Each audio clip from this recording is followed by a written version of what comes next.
G Show, Peter G Show. Divorced dad, single dad, divorced dad, single dad, Peter G Show. Oh yeah. Sunday night. It's showtime. How's everybody tonight? Or today? Or whatever day you're watching. I like when you watch live, but if you don't, I totally get it. I'm a late night Sunday night show. I'm the late show Sunday night. That's me. When you think of late night Sunday night, think of me. But it's really great to be here. It's good to be alive. How the hell is everybody? Another fantastic week. At least that's the way I see it. Let's take a moment and let everybody start catching up. I'm going to do that. Don't forget, people, share. I'd share if I were you. Let the world know you're watching. Because there's a reason why you're watching for those of you that watch.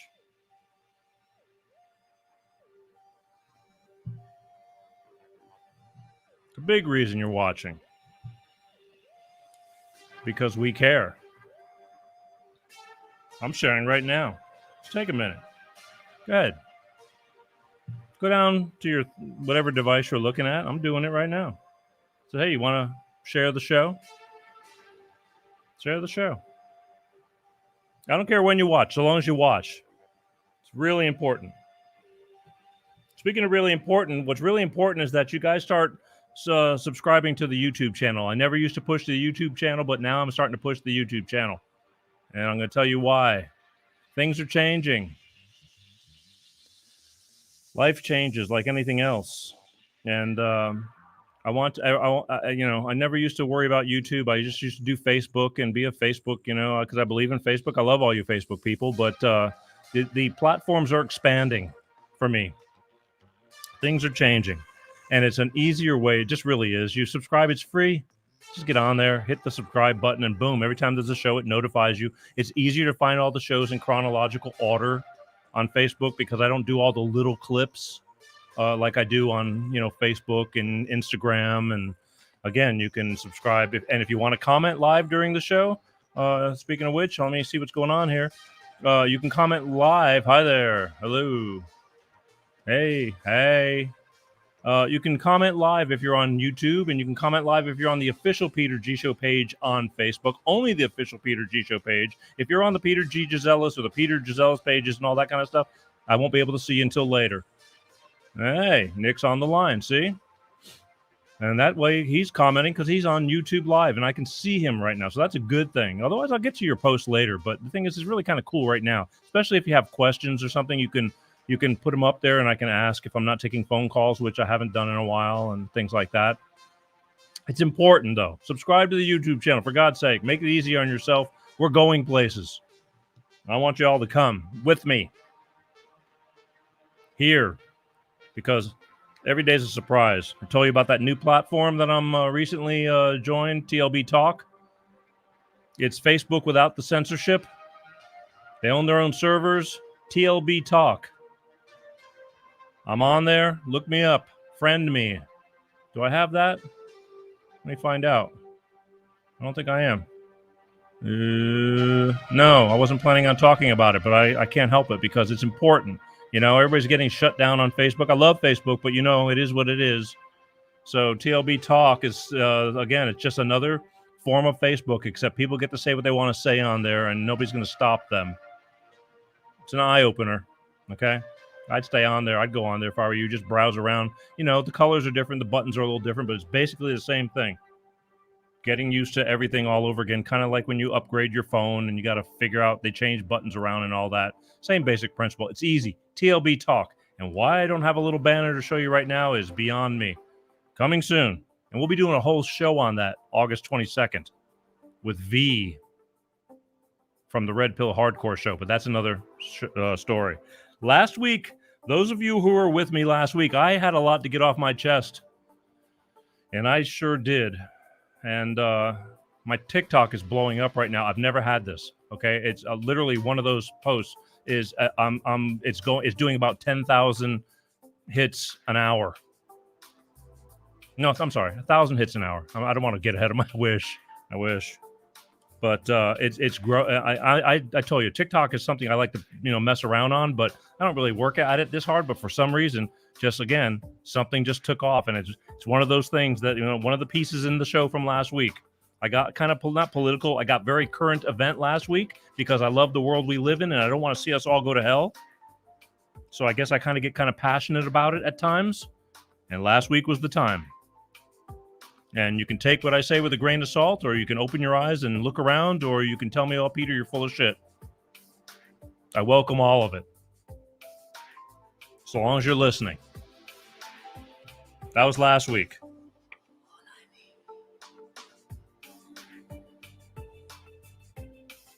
Next week. Hey, I just freeze. Oh, wow. It's kind of strange. Next week. I'm going to do something different next week. Not different, but again, to me, it's life and current life. Next week, I have hospitality business consultant, Mr. David Knudsen. He's going to be on, and this is why. Life has been a real weird thing this past year and a half, and there's a lot of I quit. Why? Is it really good to find? Is good help really hard to find? What's going on with the way people are running businesses, treating their employees, this and that, or are we getting hand-fed right now and nobody wants to work? All of the above. But David's really, really good in the people business. I mean, I'm in the people business. I love people. But for those of you that have, that work normal jobs and things like that, things are really strange right now. And we'll talk about that next week. We're going to get in deep with it. And he really understands that. Restaurant business, all that kind of stuff. All the stuff that makes you want to go someplace back to the same place and repeat business because you like where you were at. But you got to have employees, and you got to have good employees. So what's going on with that whole thing? Everyone has a story, and David's got tons of them. He's really good at this stuff. And so I'm going to feature David next week. Okay. You're going to want to be here next week.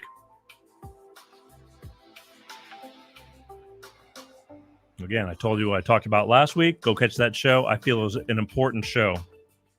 I wasn't all over the map either. I was right on the money. This is a little FYI. I was watching TV. Do you know that South Park just signed a new deal? They did. They signed a new deal. South Park. Screw you guys, I'm going home. Cartman. South Park. As raunchy as they are, they're very intelligent. They talk about a lot of good stuff. They talk about real life and they twist the shit out of it, but it's real and they really nail it on the head, Now they're starting to hit coronavirus and all that too. But South Park just signed a new deal that'll go all the way to 2027. Guess how much? I'll give you a minute.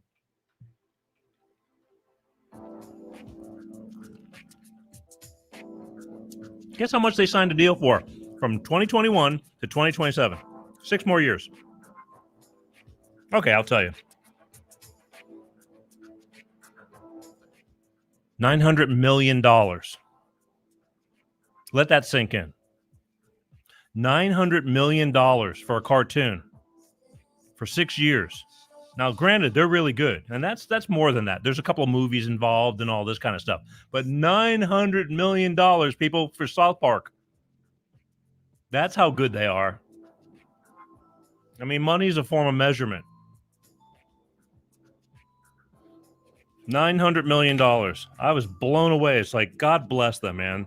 I think they actually deserve it because they take everybody and really pick them apart and tell them exactly what they are and who they are and what they're thinking. And they're pretty smart. They really are, whether you like them or not. I mean, it's raunchy. My daughter's now, she's getting old enough and she's watching the hell out of that. And she's kind of twisted too. I take responsibility for that. I mean, in a good way. She's not bad, but she understands good humor and knows how to take a joke and doesn't get offended. Isn't offended and, isn't worried about being racist and this and that. She's a great kid. She understands what a joke is. But anyway, $900 million. Just had to put that in. Okay, so here's what's going on now. I'm going to get down to business. Wow, things are blowing up. I have to look around me. It's multi-screens, but I want you on the main one so I can see you. Hi, Brian. Brian's in the house. If anybody's from way far away, last week Philippines were in. I focus on the United States, but I always tell you guys, if you're from way far away watching, happen to be up really late, let me know. I'll give you a shout out. It's kind of cool because at least I can do it right now because we're live. Don't forget one more thing before I forget, because I almost forgot. Free Britney. No. If you want to be a guest on this show, all you got to do is say something. Email us, info@petergshow.com. Everybody's got a story, people. And believe me, if you don't think that your story might help somebody else, I got news for you. I'm living proof of it. I think a lot of us are. We need that. About anything. Life. Your life is hard. Tonight we're going to dive into, I'm going to get into that in a minute. We're going to dive into the entertainment. Every once in a while I touch on entertainment. I think I did in July also. I had Rob Fetters from the Raisins, Psycho Dots, the Bears, all that, but every once in a while I have to do this because I like a little bit of, life.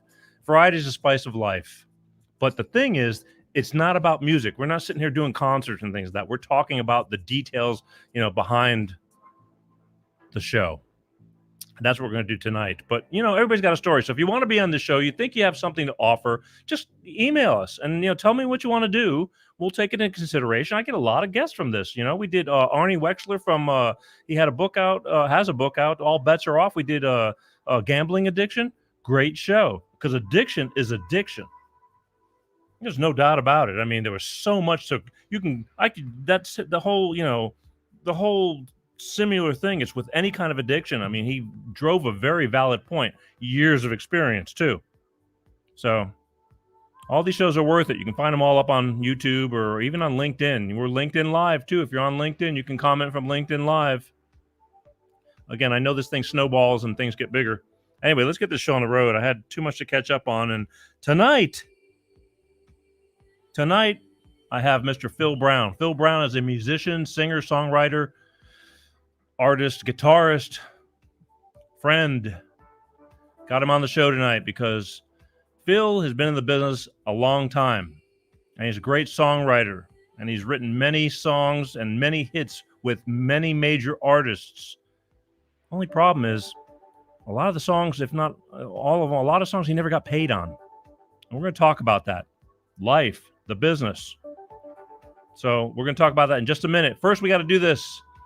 I could not be here if it wasn't for my beloved Bolt Energy. Bolt Energy, electrify your senses, people. Pepsi and I are going to tell you about that, and we'll be back, and then we're going to bring Phil right on, and we're going to get down to business, and you're going to love it, all right? Check it out. Hey, everybody. Peter G from the Peter G Show and my friend Pepsi right here.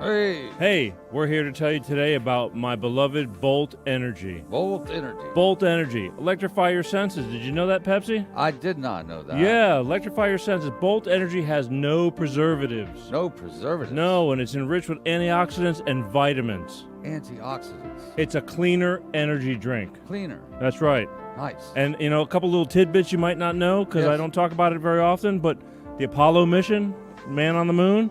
Man on the moon. To the moon, Alice. Bolt Energy. Moon. That's right. Electrify. That's right. If you would have looked in their storage bins, what do you think you would have found? Bolt Energy. Bolt Energy. Ask for it in stores, Bolt Energy, and tell them the Peter G Show sent you. How's that? Hey, Peter G. All right. Peace out. Love you guys. Peace. That's right.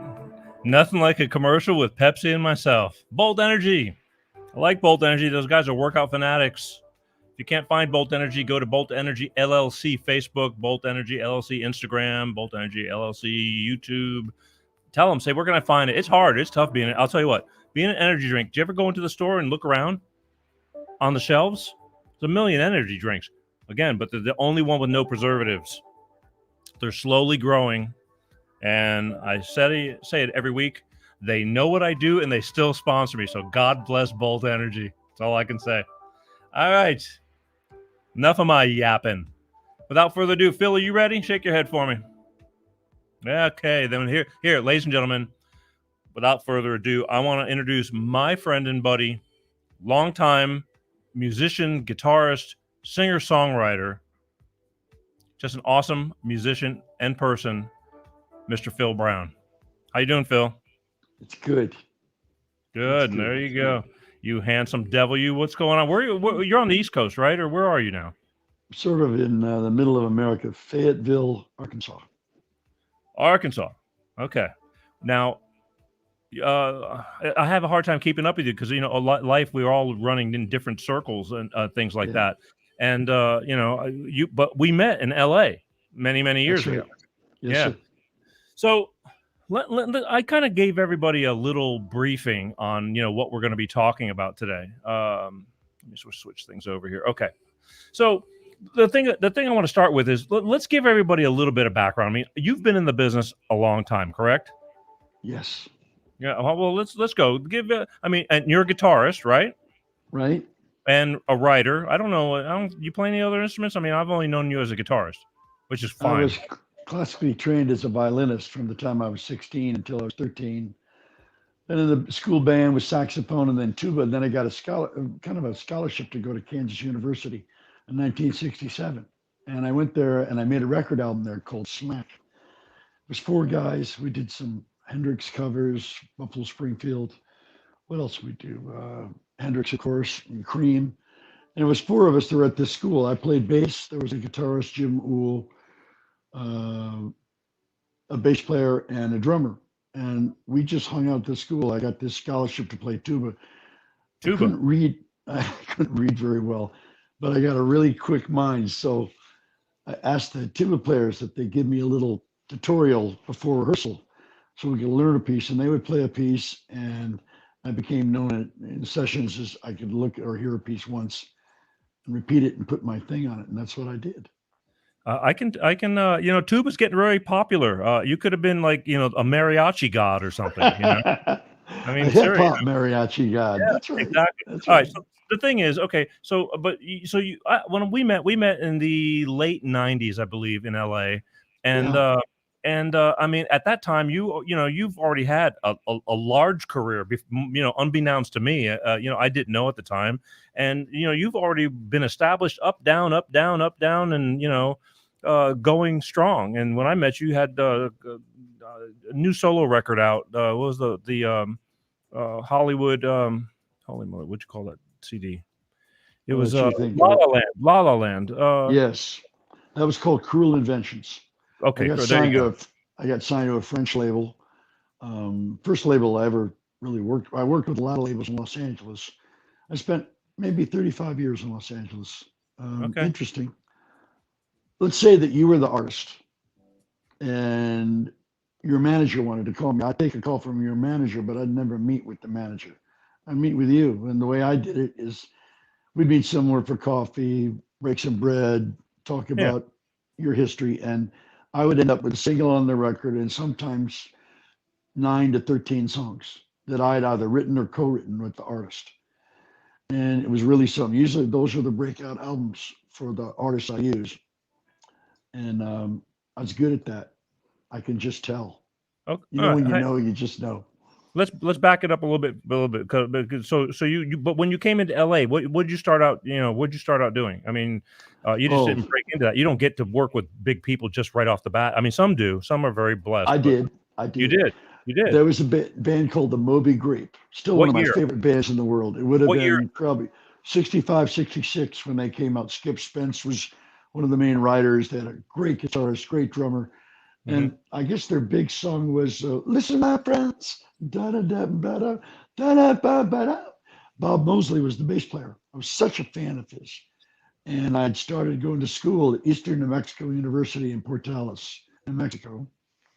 And I had an inkling I should write him. So I did. He wrote me back. He said, "I can't get to New Mexico, but let me know when you come to LA." So it was spring break, and I hitchhiked out with my roommate to San Clemente.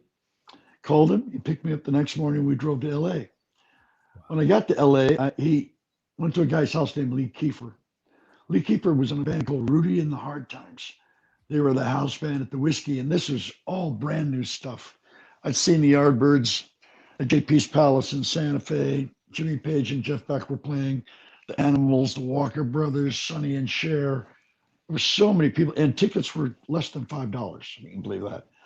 And it was a place where there was a lot of Mexican acts that played, but that was the biggest place to have. There's probably 3,000 to 5,000 people, maybe 10 white kids. I was one of them.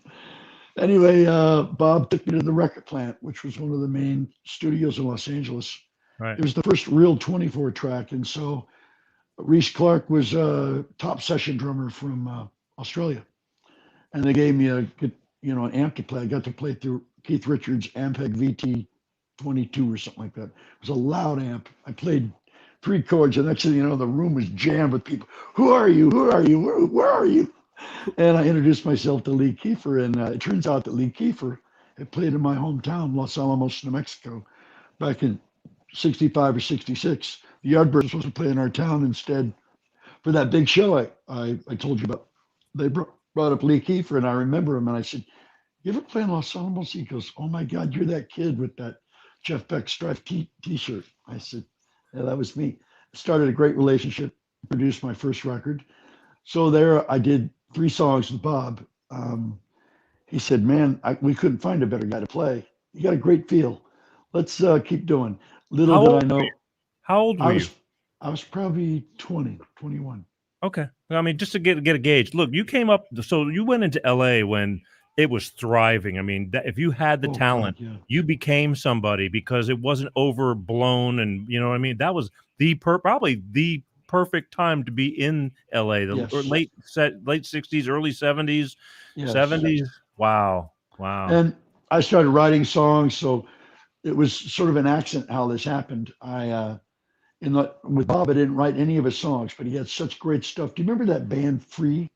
Yeah. Paul Kossoff, Paul Rogers. I was a huge fan of that band. And I thought Paul Kossoff was a genius along with the band. Great drummer, great bass player. And I said, Bob, we should do something a little more English than that countrified stuff you do, like Country Joe and the Fish and Moby Grape. They had 3 songwriters, had some really great talent, great vocals. And they had a manager that I guess decided they were going to release 8 singles from that record. Of course, it blew up. Somebody took too many chances. Bob and I stayed in touch for quite a while. And God bless you wherever you are, Bob. But he gave me my first break. It was, here I am in one of the best studios in the world. Sure. And being treated like a king. It was simply amazing. Okay, so you went on. So, I mean, obviously, again, long career started, and here we are. So you just went from one thing to another. But the thing is, you managed to co-write and write with a lot of you ended up mingling with a lot of major people. You want to list some? I mean, just to give our listeners, some of the people you work with. Just give them a rundown so that way they can get a gauge on what we're about to start talking about. There was Cher, of course, Pat Benatar, Kim Carnes, a girl, Doro Pesch from Germany, metal singer. There was a band I was in called Language that was put together by Mark Nassif, the drummer for Thin Lizzy. And he invited me from LA to come over and make a record with him. So we did. Basically my songs. He wrote 1 or 2 things with me. Not really a writer, but he could. And we had 6 weeks to make a record, and it ended up taking a year. It was fantastic. Worked with this incredible engineer, Walter Quintus, who did everyone from John McLaughlin to Miles to Jeff Beck to Jimmy Page to Eric Clapton, tons of people, and we became great friends.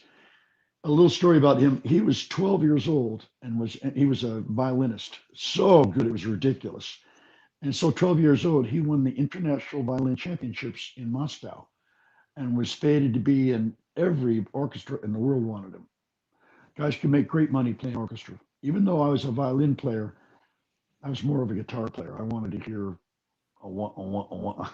Beethoven he did da ba ba bam ba ba ba bam. And anyway, it started where I started meeting a lot of people. And Little Feat was another band that I played with. I actually went on the road with them, and Lowell had died, and I could sing and play guitar and write. And so I pretty much knew everyone except the keyboard player, Bill, I didn't know. I knew Paul, and I was pretty close with Richie, Sam Clayton, and I saw Kenny Gradney play with Delaney and Bonnie in 1969 in St. Louis, where Eric Clapton got on stage. But that guy can play the bass. Sam Clayton was the percussionist, second drummer, and I'd always been a fan of theirs. And then one day they asked me to come down. Could you come down and just have a play with us? And I'm thinking, well, sure. And we go to a very famous rehearsal hall that only the guys that were in the know knew about. And Which was? it's called the Alley. The Alley on Blankershim. Blankershim. Okay, yeah. Yes. Been there. And walked in, and there was these guys, and the room was full of guitar players. They could all play. Yeah. Probably a lot better than me, but I didn't care. I just knew I knew what to do. And so they said, we want to learn one of your songs. Can you show us? And I said, I got a song called Balloons. It's about big boobs. Of course, everyone laughed. And the riff is sort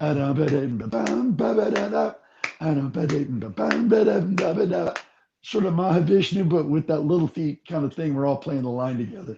Uh-huh. We got through 3 minutes of the song. It felt so good. I fell on my knees, started crying. I wasn't ready for that. I'm not worthy, but we had some fun. So auditions over. Phil, you want part of this? I said, God, yes, I do.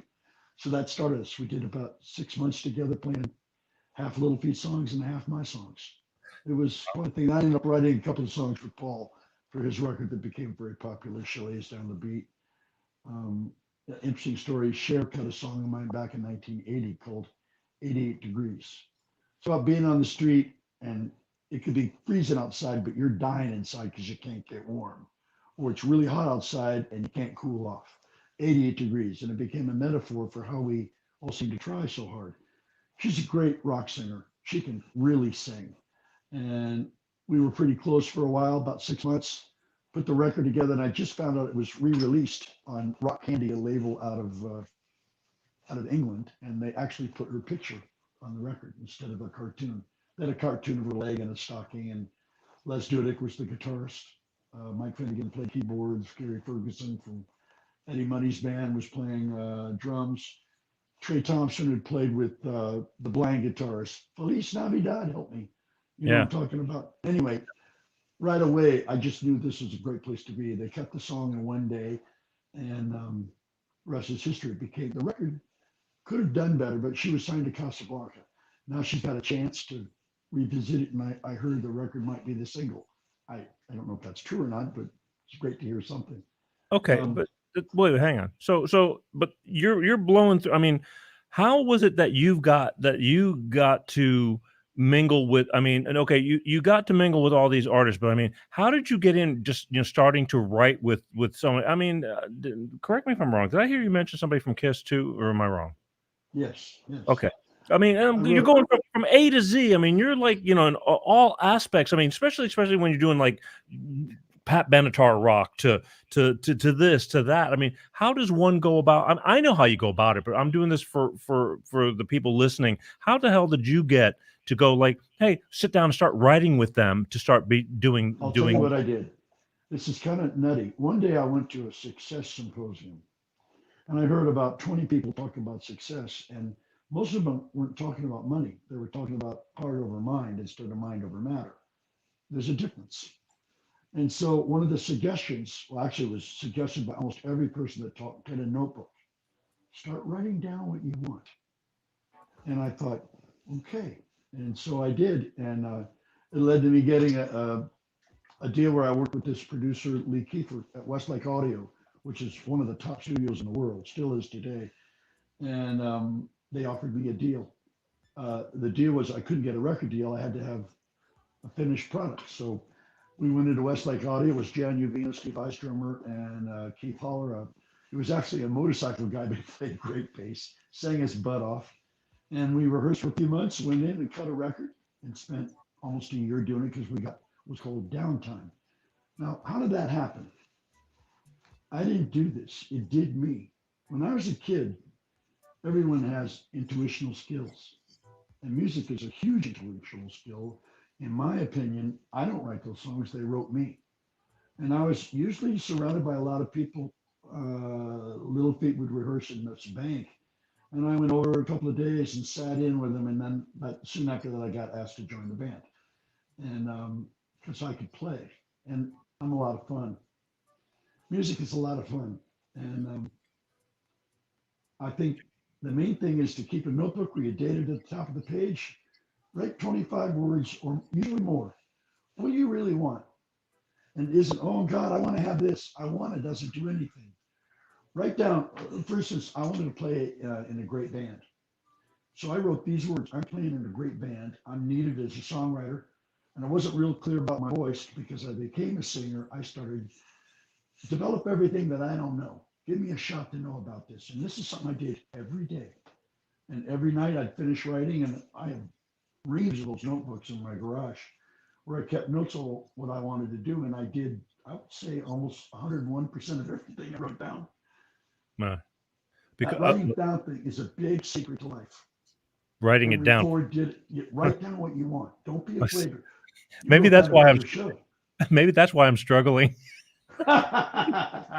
Well, whatever it is, you have a very successful show. I have such a, my thing is, I have such a shitty handwriting, and I don't like to write. I press real hard. My hand starts hurting. I'm not a penmanist, and yeah, well, all the above. I can go on and on. And I suck on that. It's not excuses. It's the real truth. Whoa, easy.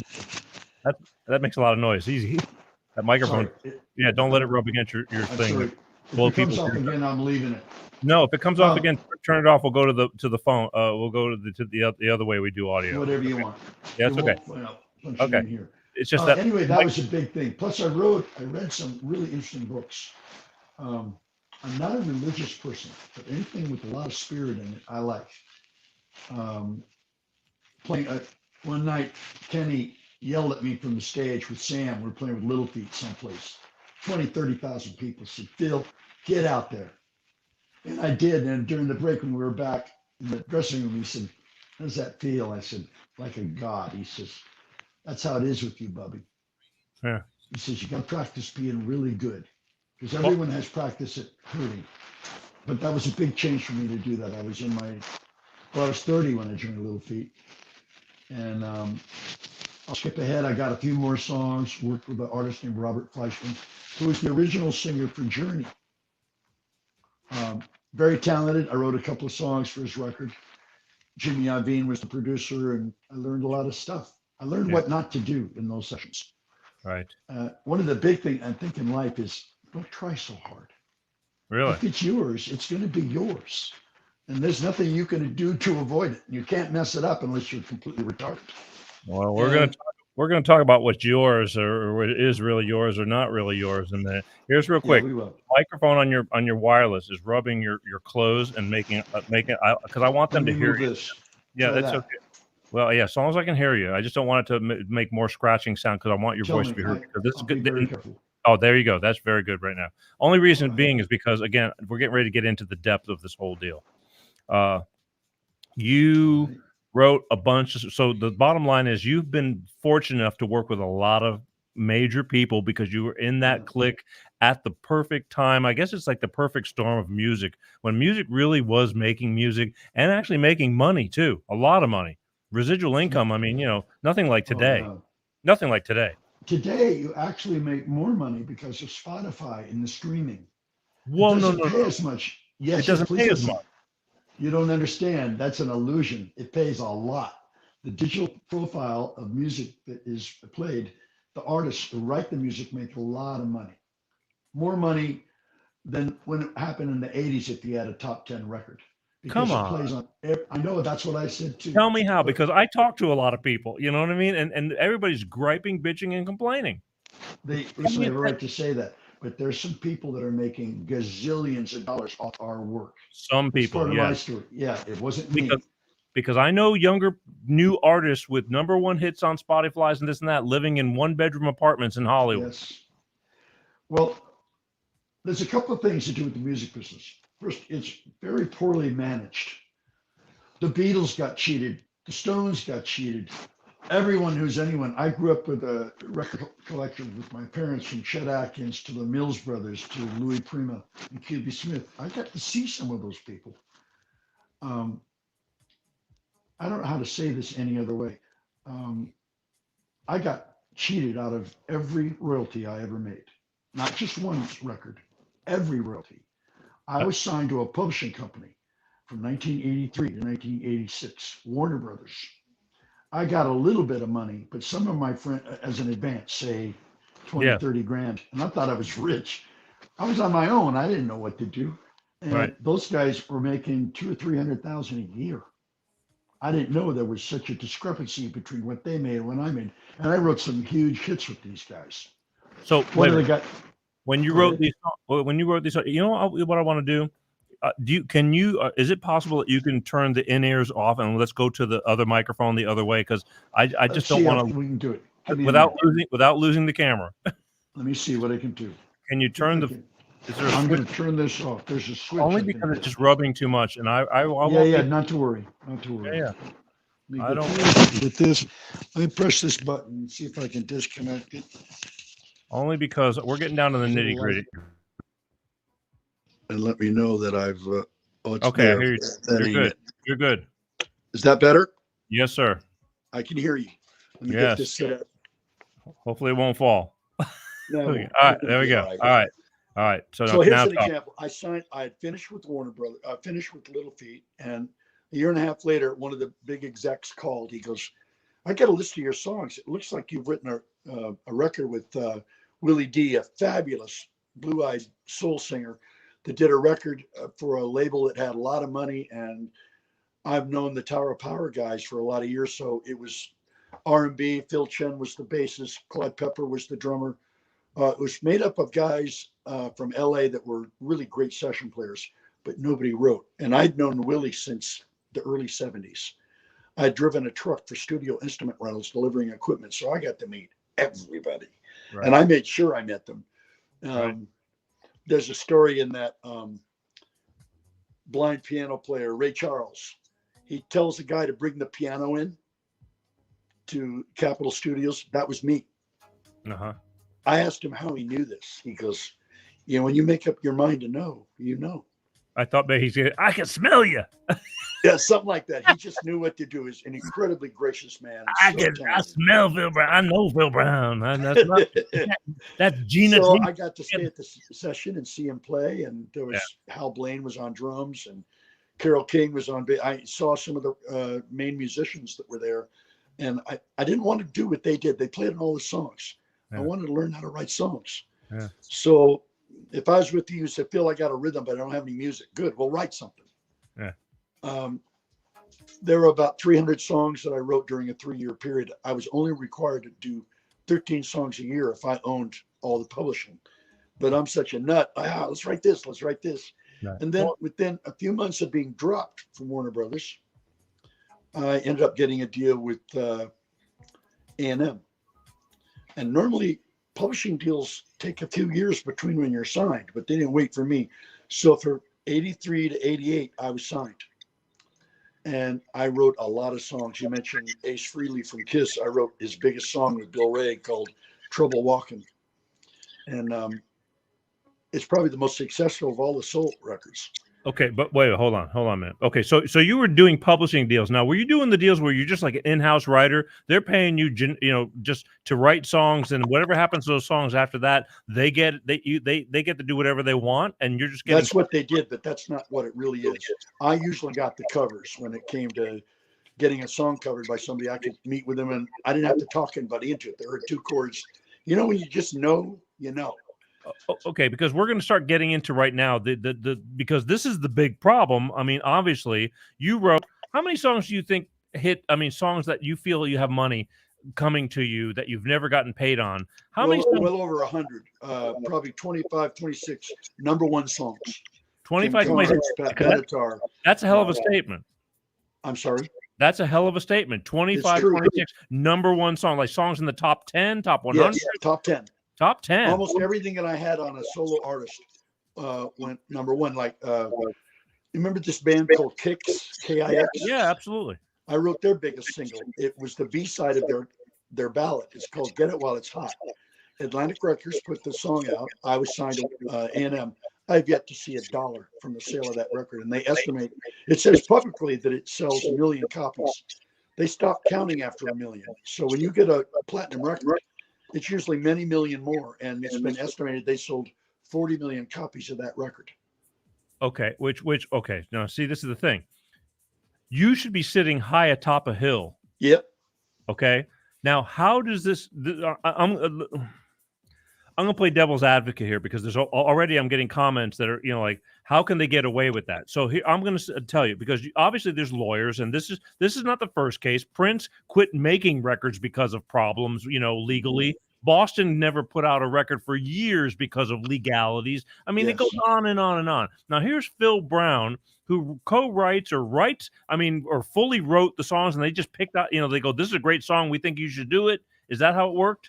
No, I met with the bass player at the time, Donnie Pruitt, I think was his last name, and he came to my house. We cut the song on a 4-track cassette player. Sure. Interestingly enough, 2 years ago, they put out a 30-year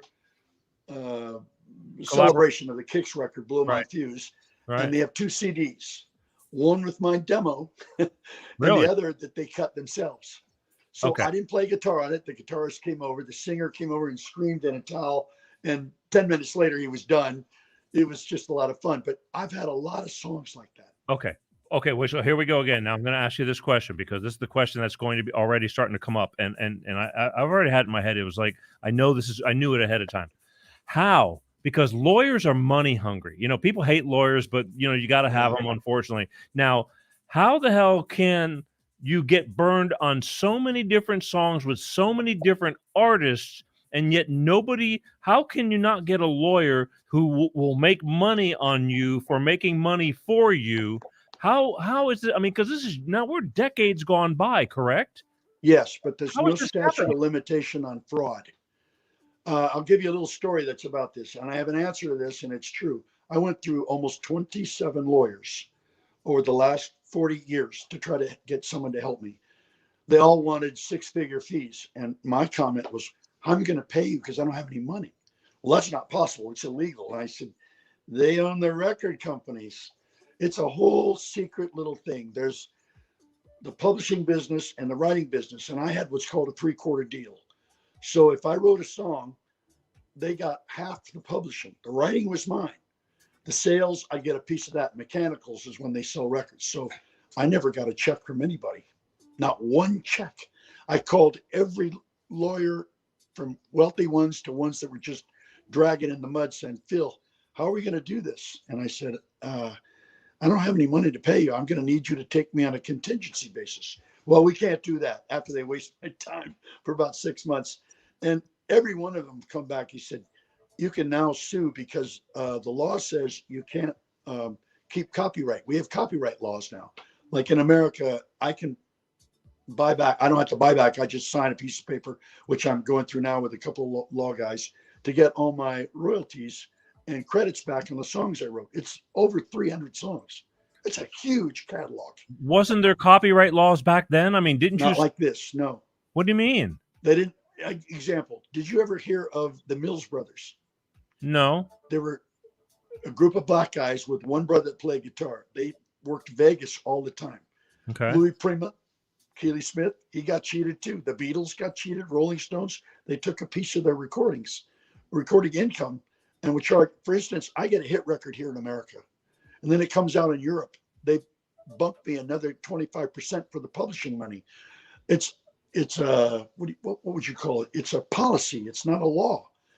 Another thing that just happened in my favor, I received, BMI is probably going to be sued too because they're in on this. All the companies are in on this, not the artist. Is there any reason? Do you know why Bob Dylan and Billy Joel left BMI? No. They went to CSAC because they were cheated. I know there's a lot of that goes on. I get that. I mean, from getting ripped off by your managers to, the record companies, let's face it, they were just the strong arms. I mean, that's why the record business has gone to hell. I mean, yes.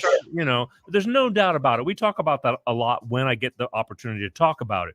But the thing is, it's not just like, okay, I got burned on by these 3 artists. You got burned by every one of them. I mean, that's just, they didn't do it. Listen, they did not do it. Nobody sticks up with nobody sticks up for the little guy. A little thing about BMI, they told me I was only able to go back a few years to get my catalog songs. And in BMI, you can't have a platinum record or a gold record unless you sell 500,000 copies. And it's paid through BMI. They don't collect it. but they amortize it, which basically means they give you a portion of your money, not what you're really owed. Quick story. Thin Lizzy. The boys are back in town. Remember that song? Oh, absolutely. Warner Brothers. Yeah. And Phil Lynott, Mark Nassif, the guitarist, and Mark was the drummer, told a story that they sued Warner Brothers. And a week later, there was a check for $100 million for the band. But you know what they owned? They owned $2 billion. That's what they earned. And they were advised by their lawyers. And it's a huge law firm based out of England, Johnson & Johnson. You might have heard of them. They've been around since the 1600s, one of the oldest law firms. Now, Mark is Lebanese and Italian. His friend was Lebanese and Italian, and both their fathers worked for that company. So when they got the money, I don't want to say too much about this, but they got quite a deal. Mark's almost a billionaire today because they took the money. It was a split that was fair at first, and the lawyer said, let us handle the money because you're going to get taxed. We're in England. I actually talked to them. They said, we'd love to take you. We can't practice in America. But you ever get that thing going, we'll take you all over the world. We know how to collect everything. And now it's huge. That song was huge.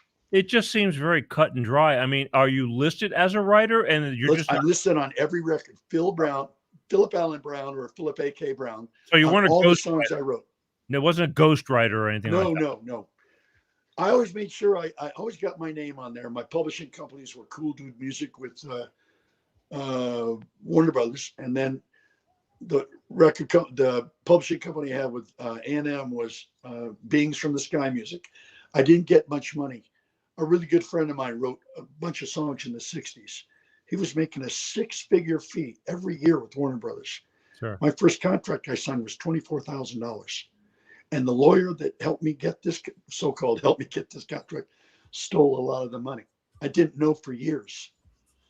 I trusted one of the problems I get it because I believe me, I've written with people in the past and and ended up it's like I don't recall signing any writing. It's like I wrote second verse and the whole thing, and I'm unbeknown to a lot of people. And you just you end up moving on and going, oh well, what the hell? But oh well, what the hell is ending up costing you probably millions of dollars, multi-million.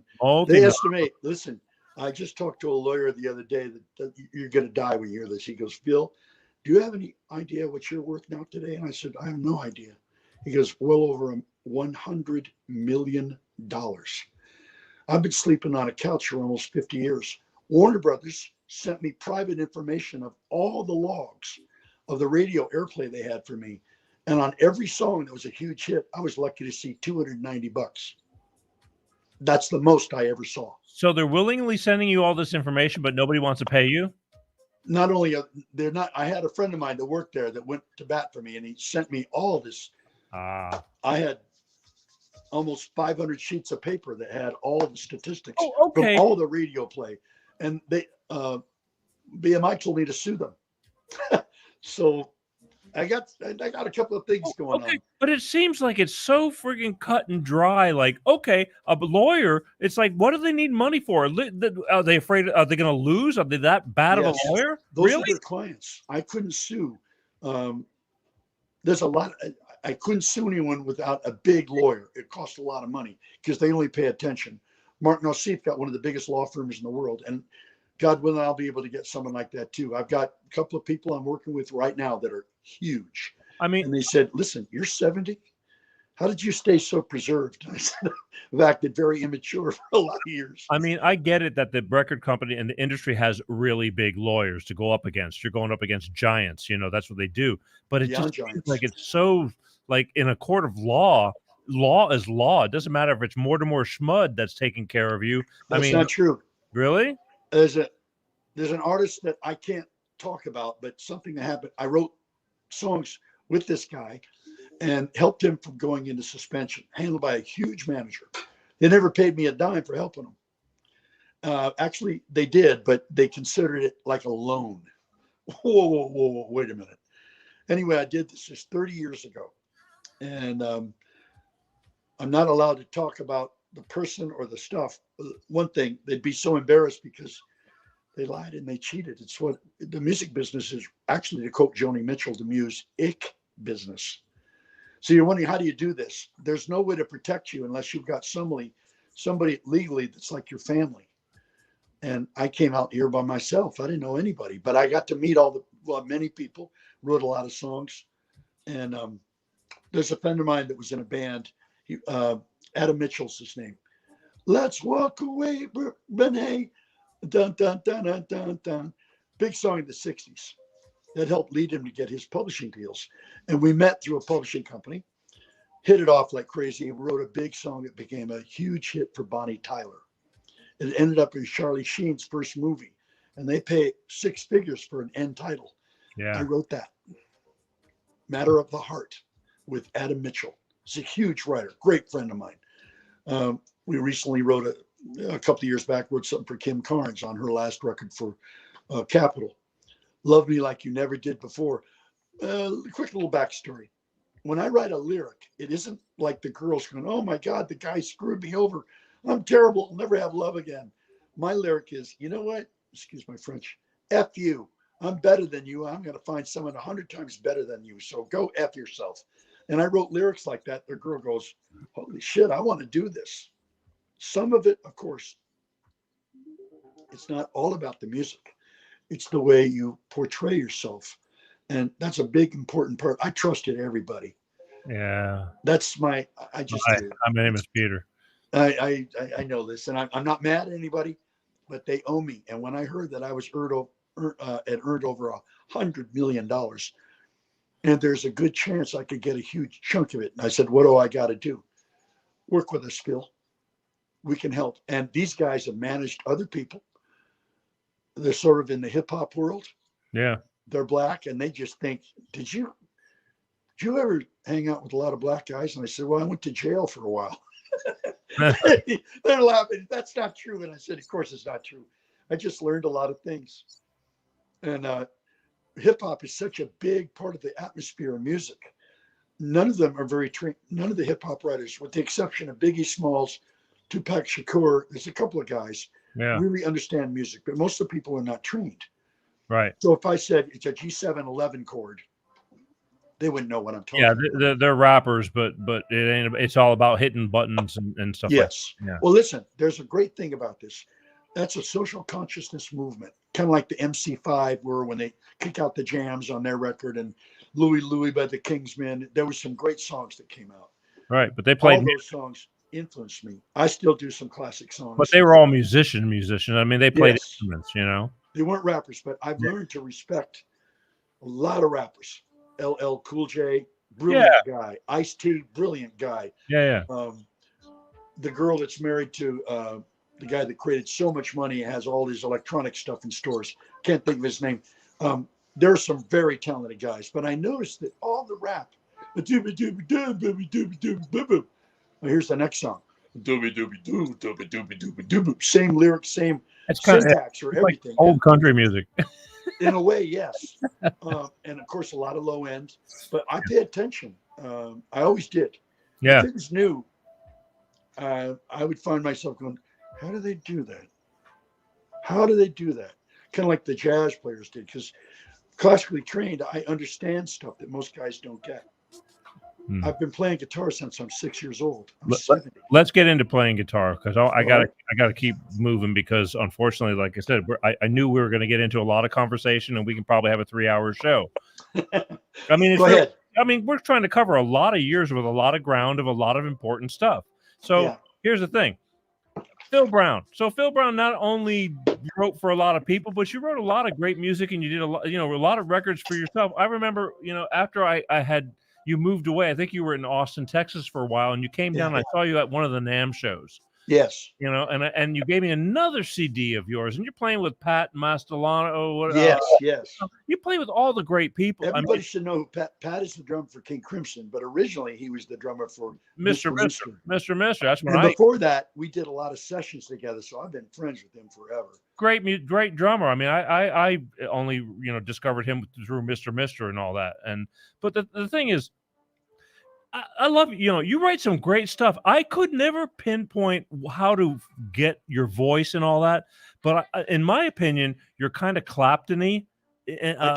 vocally, and but for years I could not put my finger on it, you know. And your playing style is a lot different than a lot of people's. It's very bendy and you know, vibrato-y, and you know, and again, I had that very brief moment of playing with you a little bit, and it was different, you know, but great songwriting, because you're a songwriter, there's no doubt about it. But Yeah. you know, and here we are, you know, how many years, God knows how many years later, 25 years later, probably 23, but no, probably about 23 years I've known you, just about.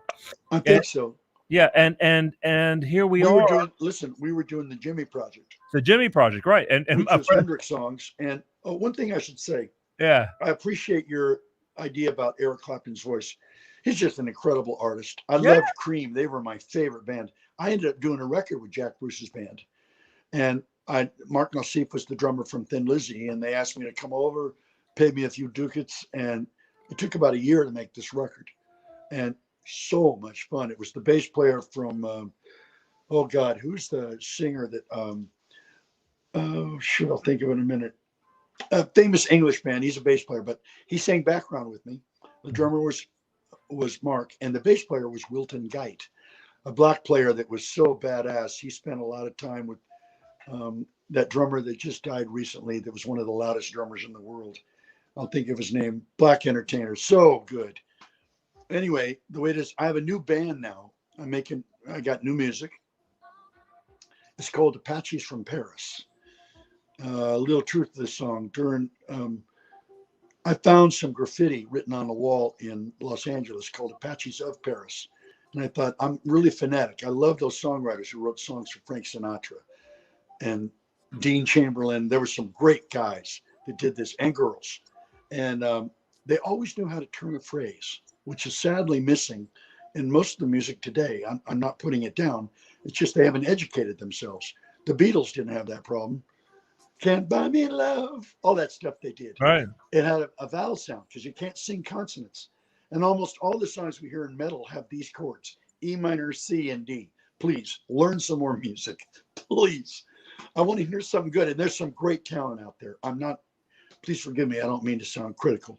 No, true. What happened with me with vocal, there's a couple of people I found. Chet Baker was a horn player. Didn't sing with vibrato. And when I heard that, I went, holy shit, because most of the metal guys are, you know, I love you. Sounds like a car starting, where Chet would sing, you know, I love, excuse me, you know, I love you. I'm vibratoing, but normally straight. And I made that a thing I would learn. In rock, you don't hear people like that. You just don't. And you'll find there's usually a syntax in music where you have a beginning, and then the verse, and then a little setup, the chorus, and then repeat the whole thing 3 more times. I'm sorry. Amuse me. Tell me what's going on. So I started writing songs like Steely Dan's one of my favorite bands. Sure. I just think, and I love ZZ Top too. Yeah. And there's some metal bands I really like.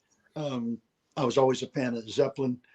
Love the Stones, the Beatles. I really like everybody, but some of them really speak. I just think you have a unique style. I mean, your music, again, no complaints. I have no trouble listening to your CDs. They're always great sounding CDs on top of it. Sonically, that's a big deal, you know. Mm-hmm. So, but before we go into like what you're doing now, which we're getting into, let's sum up, because this is the big deal. You wrote a gazillion songs for a lot of major artists and have not gotten paid. Is there anything to sum up that whole ordeal right now on this show? I mean, how do you talk it up as much as you can? There's an article that came out that I sent you. Yes. Y'all, I read that during the summer. It may be that that article needs to be sent out. It hasn't been published yet. There's been some resistance, not from me, but we live in different times now. And I was told by a pretty major attorney, publishing guy, said, Phil, you'd be lucky to get $5. And I said, I'm going to have more money than you've ever dreamed of, because someone's going to take this case that knows it's wrong. I'm an American. I'm a citizen. I deserve to be paid what I earned. Right. It's a considerable, if there's 100 million, they probably have 900 million. Right. It's more than I ever saw. And some of you might not know this. I've been sober 36 years. I got cleaned up. I quit smoking pot, dropped a girlfriend of mine, quit all the drug, all that stuff. And it's been pretty crazy. I've slept on a couch a lot of years. I still believe in this. Yeah. The one thing that help is the more people you talk, where can I get that article?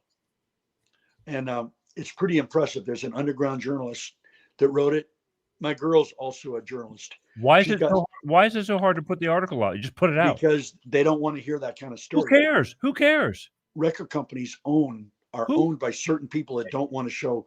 I caused trouble. I got in trouble in the studio a lot when Phil, somebody made too big of a kick drum thing, and I end up telling the arranger, you got too much kick drum going on. I'll tell you why you do. There's no place for the singer to sit down.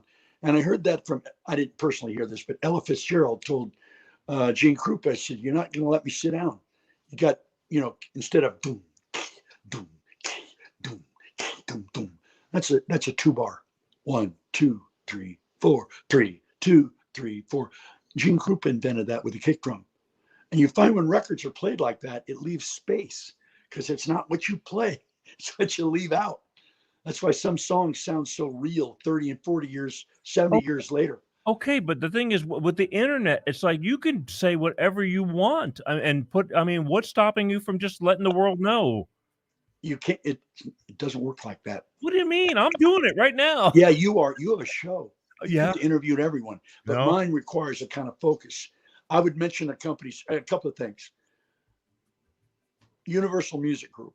They're huge. They used to be MCA. They bought my catalog in 1996 from A&M. They never gave me credit or paid me a dime. They're thieves. Go ahead and sue me. I can prove I didn't get anything. And they can prove they got everything. Warner Brothers cheated me out of every royalty I made on every song I made, every song I created. I've never seen a dime from them. I got a small little pittance of like $24 in a BMI check. It should be $240 million as far as I'm concerned. Then there was another group that I worked with in between those publishing. I worked with an artist from Canada named Andy Curran, who was in a band called Coney Hatch. He had a record out. I played Coney Hatch, Monkey Bars. I played at Coney. I played them in the 80s. I know you did. Well, he put out a record and asked me to come up and help him. I wrote a song with him called License to Love. Wow. Who gave you a license to love? It's sort of a parody on girls. Every stripper in the world danced to this. They made so much money. And I recently find out that everything I've written, my name has been taken off, but you can find it on YouTube. And my name is clearly written. They even call me Pete Brown or Paul Brown. And I guarantee you Pete Brown and Paul Brown never got a dime because I didn't. It's going to take a huge thing to straighten this music out because we're in trouble.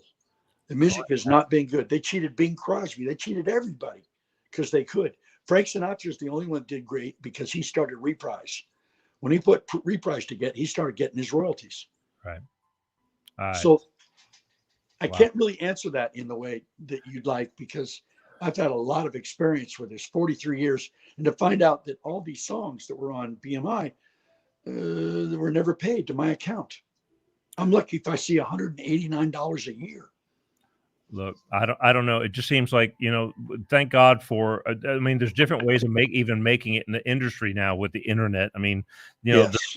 The singer from Boston got a gig, from throwing a demo up on the internet. The singer from Journey got a gig, the Filipino guy, so to me, if you make enough noise, you bring it up. It's like, what do you have to, at this point, what do you have to lose? Nothing.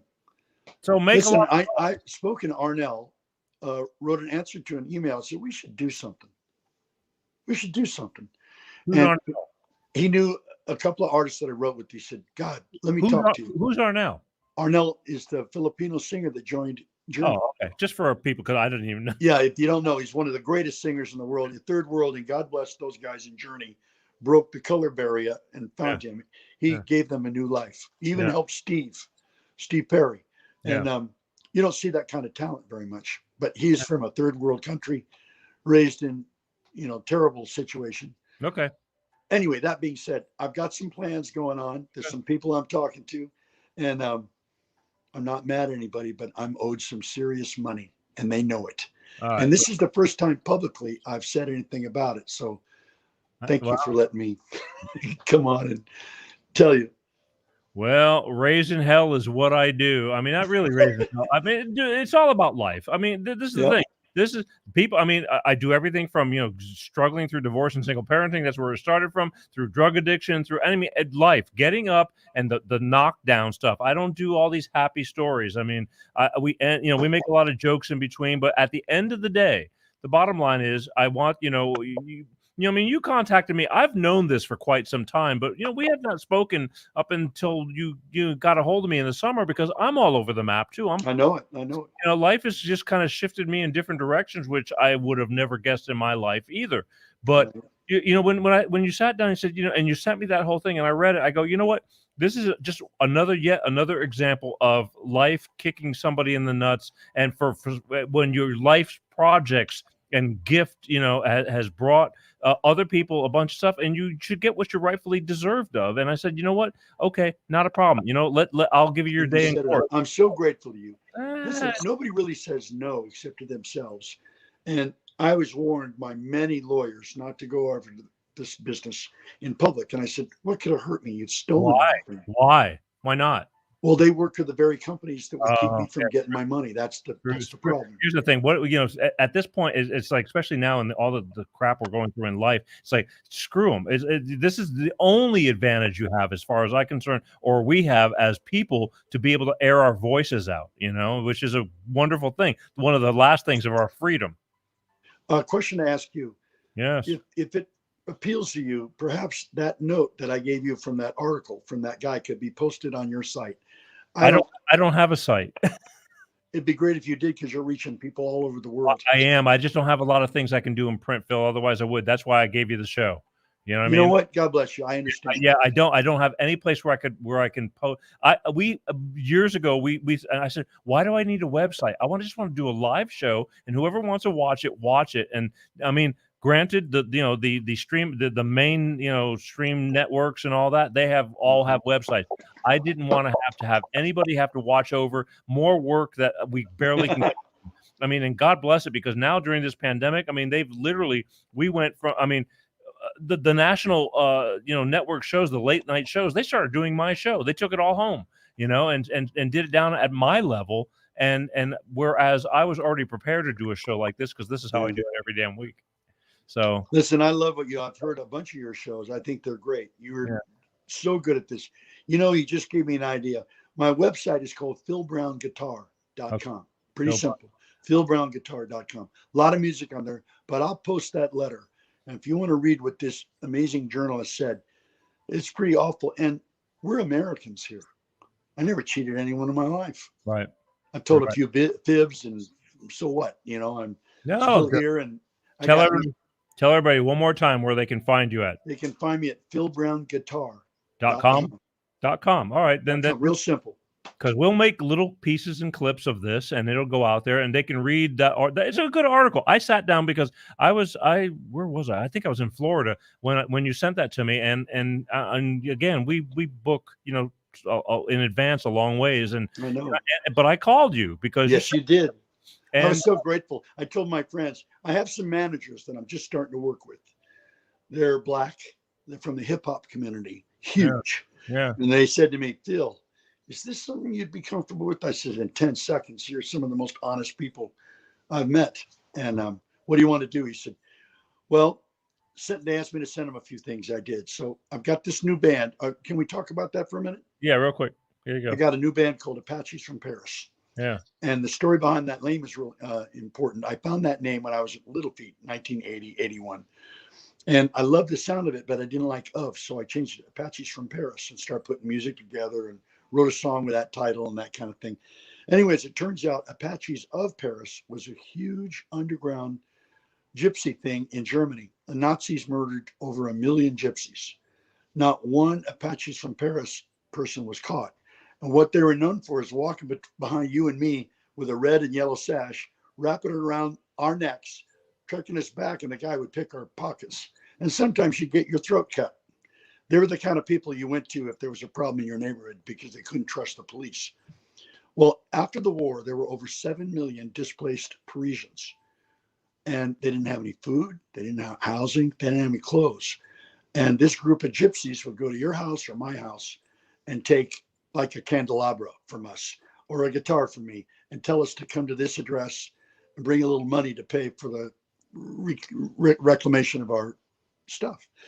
They fed over 7.5 million people. This is Poles, Czechoslovakians, Jews, Catholics, Russian Orthodox, you name it. They helped everyone. And when I went to France, I got a record deal working in France. And the guy saw me and he goes, this record is so unusual. You might want to check out Cruel Inventions. I'm sorry. It's a record that I made literally in my house on an 8-track recorder. I'm really fucking good at this. I'm supposed to be. And I've always heard sound. So that's there. That's a couple. You might be interested in the Jimmy Project. You can get there too. That's a bunch of Hendrix songs that I took and I do what I normally do vocally. It's one guitar. It's Jimmy Haslip on bass, Gary Novak on drums from Chick Corea, and Alanis Morissette's band. We cut it in a couple of days, went back and had to fix a couple of vocals. That's about it. But basically it's live. You again, I like your original stuff, even your redos from other artists. I mean, yes, thank you. It's creative, dude. And again, I've had it in my car. I remember, listening to it. Yeah, I do. I still think I have it. Yeah. So, but this is the thing. All right. So, again, how do you wrap this all up? You've told the story. Just I'm coming up with a new record. Well, it's going to be done in a few weeks. I'm hopefully in a few weeks. I've got some huge management involved with this to take care of a lot of stuff. They've been hip hop oriented for a long time, and I need that audience, and they need me. You have, because when I did that playing with you, you really wanted a lot of hip hop beat to all this stuff. And we're talking 20 years ago. It was 20 years ago. Yeah, so you were. But listen, you did a great job. You basically said, Phil, I don't know if I have the time. We were friends the minute we met. Right. I always liked you. Right. We were just busy back then. And you play. And I thought to myself, not too late. It's never too late to do what you want. We're still talking. Yeah. I've had a blast with you. I hope tell everybody one more time how they could find everything you do, including the article that is most important about your career and what's been happening to you and all of the above. Tell everybody one more time how they can find you. Go to philbrownguitar.com. The article's getting published up there. There's a lot of music that you can listen to. There's a lot of music you can buy. The Jimmy Project has 12 songs. Cruel Inventions has 12 songs. Imagine This is a record I made with some other players. Pat Mastelotto, for instance, was the drummer from Mr. Mister, and we've been friends. He said, play this record for me. So he did. And I got about 10 records. The record that I made in Austin that everyone's asking me about is called MP.2, TU, MP.TU. And because Mark Andes played bass. That's the one you gave me at the NAMM show. Yes. That's a good CD too. Great. And that was Malford Milligan. This is an albino singer. Great guy. Somebody was just asking, how can they find your music and buy your music? And you just told them how. So there you go. Yeah. Thank you. Right. Thank you. Look. One more thing. I just want to suggest this. Everybody out there, quit trying so hard. You don't have to try. Just do what you do. It'll be appreciated. And it's the way it is. I've learned that after being 70 years old and going through a lot of stuff. I'm making another record. Some pretty famous producer called me, said, Phil, can I produce something on you? I said, if you can behave, because we used to get in trouble. But he says, I think we can do something. So I got that going on, and I can't wait to get out and play live. I miss that. The pandemic has got some problem. The people put that together. I'm not political. I don't dislike anybody. You're in Arkansas now. Isn't that wide open over there? Well, it is. I came here because my girl has grandkids here. Ah. And I would follow those legs and that ass anywhere. So I haven't lost my skill set on that. Stuff. Holy moly. You don't have some time. Okay, listen. Thank you for giving me the time to be on this show. God. I'm appreciative of you. You've been a great friend to me. Again, we're still here, and that's a lot to be said. I mean, we're all trying to get through it. I think, we're all just trying to get through it. I think you're right. I mean, different times again. Who knew? I mean, what I thought we were going to do and what I did was two different stories, but they work. Yeah, we're still here, and that's all because you can't do nothing if you're not around. That's for sure. One final thing to say. Care a lot more and give a rat's ass a lot less. Be gracious. You can afford it. And it just shows that you have this intuitional field that's huge between your heart and your head. That's what I learned to depend on. So if you're wondering, well, if he could do it, how do I do it? Don't try so hard. Make sure you get a notebook, write down what you want. It only has to be a few words. Try and do it every day. For 30 days, you'll be so surprised at the end of that 30 days. It takes about 30 days to change a habit, actually 27. But I always ask God to give me a little more time, you know. Yeah, I need a lot more That's time. what happens. Yeah, it's okay. Look, I love you. Thank you You for too. Thank you for again. I think it's not about me. It's about everybody who's watching us right now, Yeah. and that's a big deal. And they might not have anything to do with the music business at all. But I promise you that there's lessons in between all this that just kind of is relevant for everyone. So that's why y'all can write me on the website. I answer everyone that does. Sometimes it takes hours, but it's worth it because it's more than fans. This, like, you guys are a family. Yeah. A quick story, and I'll shut up about this. Playing with Little Feat was a huge event in my life.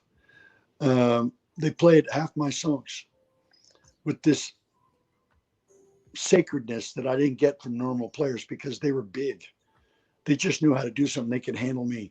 So set your sights high. Don't settle for less. Yeah. If you want to saddle up for more. That's my take. And God bless you for letting me talk to you guys. There you go. Thanks. All right. Look, I knew that I gotta stop trying to do an hour show because they're always an hour 20, hour 30. They are. I got it. But I can't help it because I feel there's stuff to be heard. All right, listen. Where can they tell them one more time where they can find you at? Go to philbrownguitar.com. It's pretty simple. philbrownguitar.com. All right. Yeah, real simple. All right. Love everybody. That's it. Then tell them good night, and they'll catch you on philbrownguitar.com. I'm going to say good night. God bless all of you. All right. There you go, Thank Phil. You, you too, Pete. We'll talk down the road, brother. All right. See you later, Bubby. Thank right. you. I love you. You Peace too. out. There you go, folks. See what I mean? I gotta just negotiate I mean, with we don't do commercials, so that's a good thing. But the bottom line is, at the end of the day, I need a 2-hour show.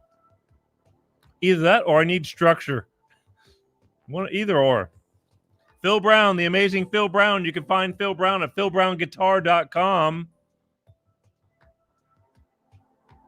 I'm telling you, he's got great stuff. I have been around, and I still enjoy listening to his CDs.